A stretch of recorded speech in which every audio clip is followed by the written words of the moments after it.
with Elana Heideman from Israel Forever Foundation, and the living hostages are coming home. They've been released on this historic day. How do you feel today about this whole situation? What an overwhelming day it has been.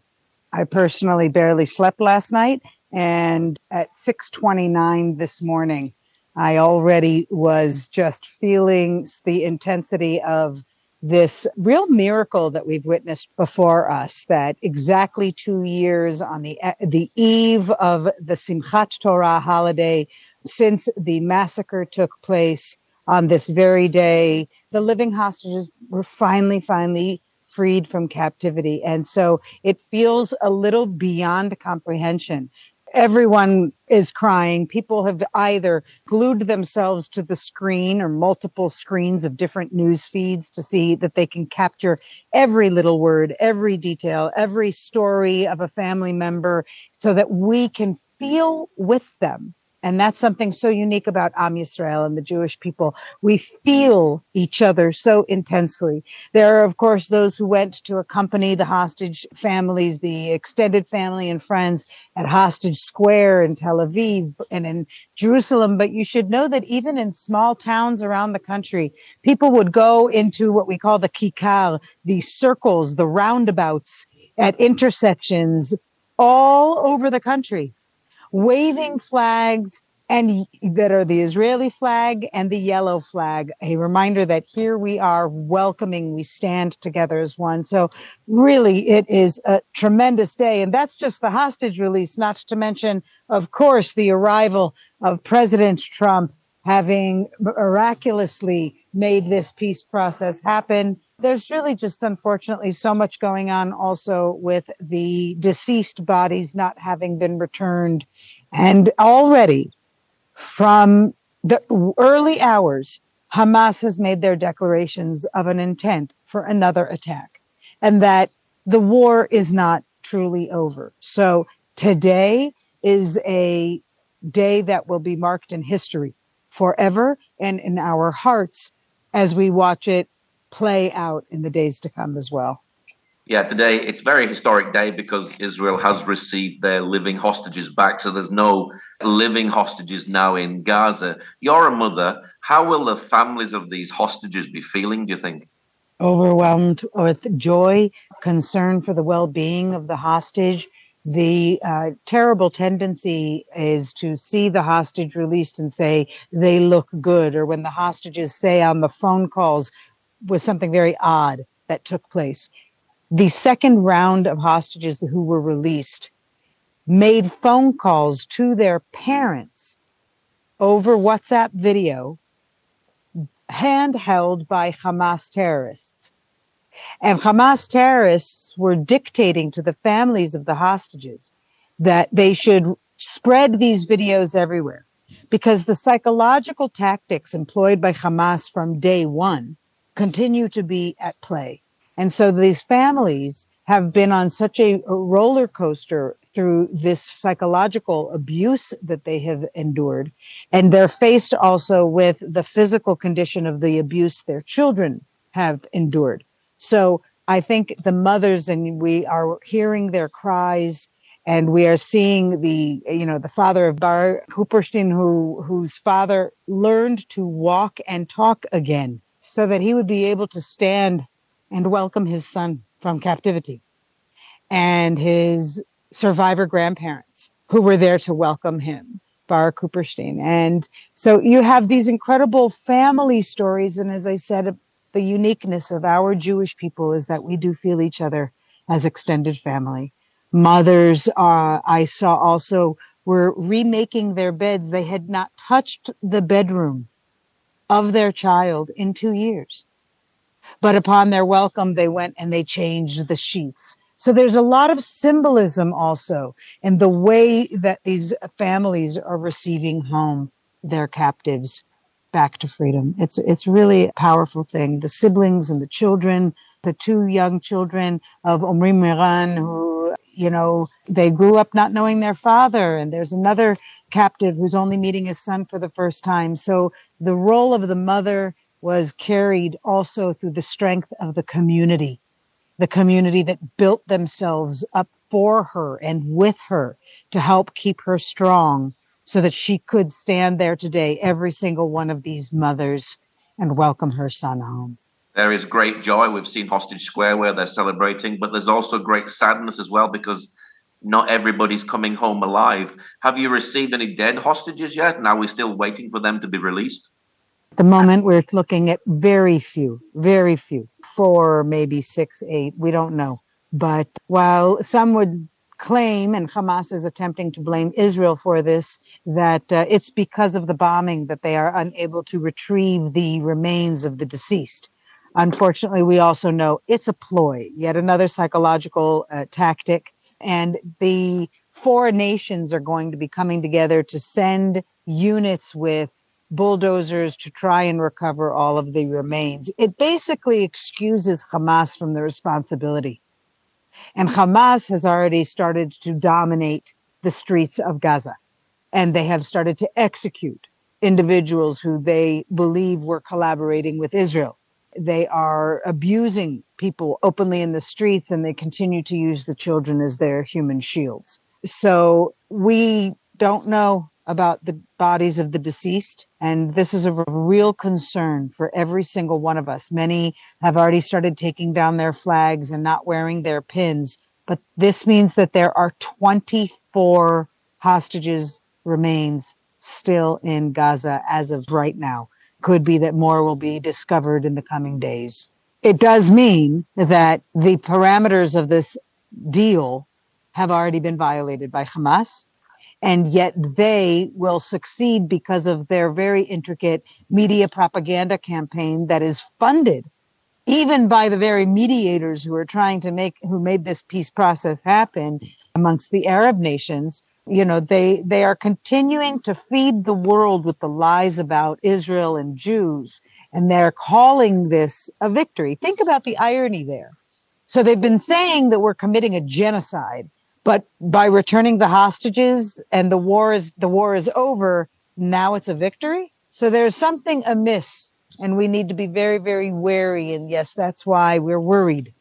There's fear still, but we are faithful people, and tonight is Simchat Torah, and we will celebrate the Torah that has guided our nation through 3,000 years of survival. So we must be able to always stand between the bitter and the sweet. How are the hostages that have been released? Are some of them in bad condition? Yes, they obviously they have been force-fed, and we know this already from reports that have come in, that since this process began in the recent days to a week, they have been force-feeding many of the hostages to make them look healthier. But we know that their trauma and their injuries are not only visible. So we have to be very aware of that. We know about all of the psychological tortures that were put through. Matan Engrist was very, very, his experiences were publicized, and the amount of tortures that he went through, and other survivors who had come out of captivity also shared the tortures they endured. So what we see should not determine how we judge their experience in captivity. They are skeletal. They have lost significant percentage of their body mass. They have also one has lost eyesight in one eye. We don't know about the legs yet of each of them, because that's often in the process of tortures and beating, that is an area that is often used. So we don't know, but we know that each one is being taken care of by the medical care systems of 4 different hospitals around the country. They are able to be there and be treated not only for immediate rehabilitation, but also for long-term rehabilitation, which is something that is very, very crucial.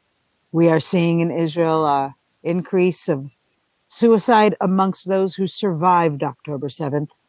And unfortunately, they did not live long enough to see this day when our hostages would be returned home.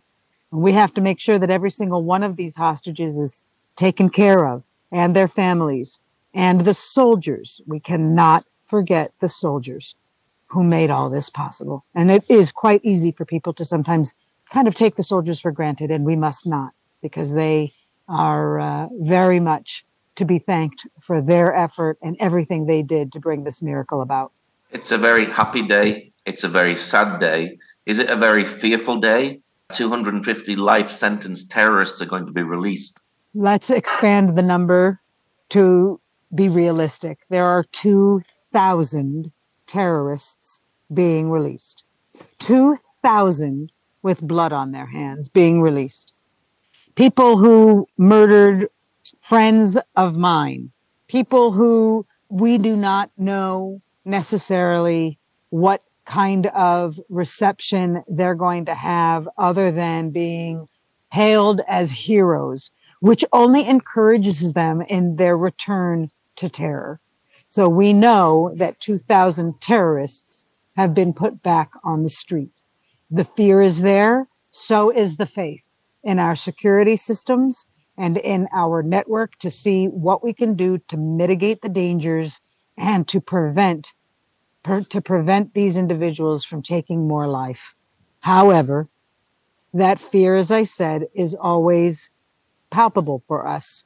And we have to live with it and we have to contend with it because we know that Hamas has not been defeated in every sense of the word. And the only way that will happen is if people begin to delegitimize the ideology that Hamas has succeeded in spreading around the world. And that is the ideology of so-called Palestinianism, which is a non-existent entity. It does not exist, just as Palestine does not, nor did it ever exist. Not with borders, not with a government. It didn't exist. It has been invented, just as this people has been invented. During the course of this war, people have used more often the term Gazans instead of Palestinians. And that might actually be a more accurate term. But then what do you do about those in Judea and Samaria who have, like those in Gaza, been raised to believe that murdering Jews is their goal, that the elimination of Israel is their life goal, and that giving up their life towards that goal is the greatest thing they can do. Plus, it's quite lucrative because every one of these families gets thousands of dollars a month. So the fear is real. And we have to make sure nobody becomes October 6th complacent again. That's true in Israel. It's true around the world, too. As riots continue and more crimes are committed by people who are bringing the bringing the Intifada global, just as they've said they were going to. It's been a very hard and painful 2 years. We must mention Roy Shalev, who was 30 years old. His girlfriend and best friend were killed, and he took his own life recently. So it's been very hard for people to cope, hasn't it? On this, you may not know that actually on the very same day, the mother of a victim of October 7th also committed suicide that same day. We are seeing an increase of suicides. I want to make a connection, though, with the idea of survival and suicide. I did a lot of research in my years on suicide amongst survivors of Holocaust in comparison with suicide amongst survivors of other trauma, rape or abuse. And where do the suicides happen? And what percentage, what rate do they happen? Because you can turn anything into a science of what is normal behavior. Is there a normalcy to suicide after witnessing what Roy Shalev witnessed? And let's be clear about what he witnessed. He actually shielded his girlfriend with his body and absorbed the bullets into his back, but was living. And then terrorists came from the other side and murdered the best friend and the girlfriend, and Roy was left alive. They did other things as well to the girlfriend and to the friend. And these abuses became for Roe and many others just too much to ever have to live with. There are those, I believe, who in their suicide notes also had commented that they wanted to be amongst those they lost. And that's an interesting concept to explore as well, because they feel guilty for having survived, or they feel that in their death they will join their loved one, because nobody living shares their experience. That's why the communities that we mentioned for the moms are just as important for hostages and for all survivors of October 7th, the type of community that they are provided with so that they know they're not alone. But suicides are going to happen, and I don't expect that they're going to stop happening. But it does draw attention to the extreme needs we have for mental health care here in Israel, but also everywhere in the world. I think it needs to be recognized as an issue that is deserving of more attention by all humanity. I think we see that even with those who are committing mass murders, shootings in schools and places like that. Very often the defense that is offered is the defense of, well, they had mental issues. So maybe we need to be addressing mental issues in a more serious and concrete way throughout the world so that we can prevent suicide and murder alike. Now, President Donald Trump arrived in Israel today and he spoke in the Knesset. Is this a very historic day? It is indeed. It is only the fourth time in history that the head of another state has come and spoken in our parliament. This is the first time that Donald Trump has been in Israel since he moved the embassy to Jerusalem, which was his first act of recognition of the Jewish ancestral rights, not only to Jerusalem, but also to Judea and Samaria. And that's very important because these areas that the naive call the West Bank, but Judea and Samaria, which are their names for 3,000 years, these areas were recognized by a head of state, by Donald Trump, and it changed the pattern of recognition throughout the world. Today's declarations that he made from inside the Knesset were astoundingly powerful and passionate.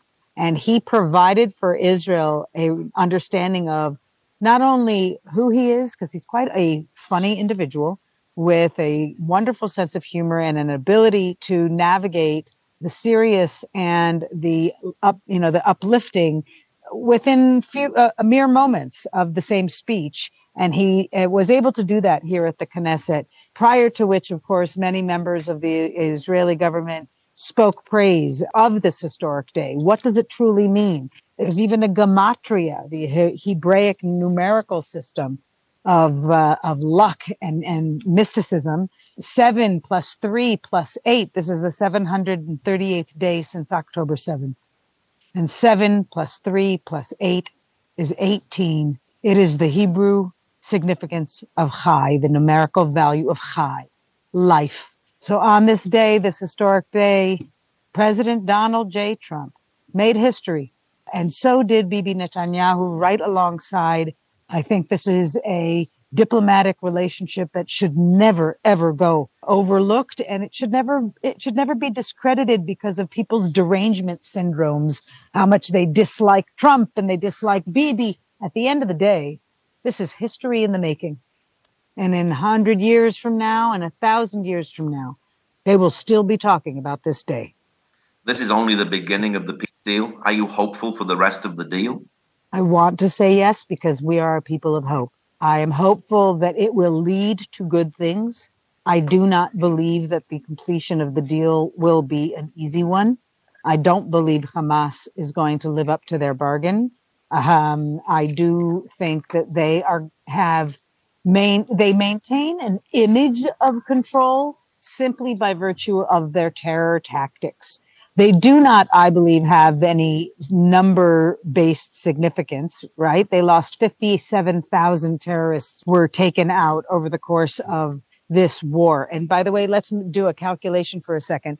There were 57,000 terrorists, Hamas terrorists, who were taken out, many of whom are, of course, actual civilians that become Hamas terrorists. Once you become a Hamas terrorist, you get paid by Hamas. It's actually a similar system to the way that Nazis encouraged local civilians to take part in their activism, as they called it. Right? Yes, it was extremism and it was murder, but they considered it activism back then. This is true also, you should know, around the world. People who have been paid protesters, they don't need a job. And now, by the way, they've been calling for a ceasefire. Now we have a ceasefire. We actually have a peace plan, and they are all silent. They have said nothing. So one of the reasons I don't have hope is because I don't trust the world. I don't trust that this Hamas concept, and remember that the definition of Hamas is evil. There are so many sentences from the Torah, by the way, you should know, that are about this day. It's crazy, and they will be your captives. Captives will return and they will sit in your Sukkot with you and celebrate. I mean, that's really what happened today. They are coming home. They will make brachot. I can tell you they will make blessings in the sukkot of every hospital, because that's every hospital in Israel has a sukkah. And every hospital in Israel, by the way, has a place where a Muslim or a Christian can pray too. So we have hope, and we will pray for it again and again. But the pro-Palestinian, call for an intifada, it's just too dangerous. And so therefore it's going to risk any complete conclusion to this peace deal. What is your prayer for the hostages that have been released today?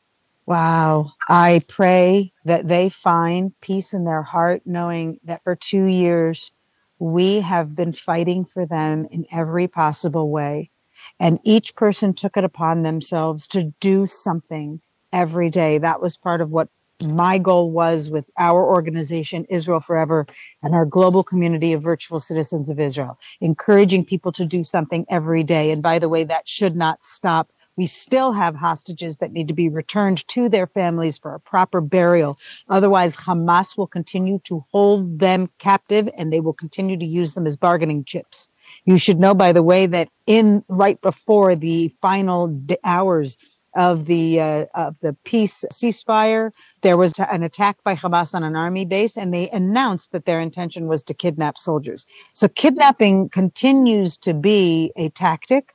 We also know that the handwritten letter of Yahya Sinwar was discovered, exactly outlining 3 years prior in 2022, exactly what should take place. And that's exactly what did take place on October 7th, with the extent that it was publicized, with the extent of the brutality and the grotesqueness of their bestial behaviors, just for the sake of killing the Jew and destroying Israel. They did not succeed, and they will not succeed, but they will keep trying. My prayer for the hostages is that they gain strength and know that we will not stop our fight, even though they have now been brought home. We will make sure, as best as we can, that the world knows, learns, and does something different so that we can change the future. What is your website for people who'd like to know more about the work that you do?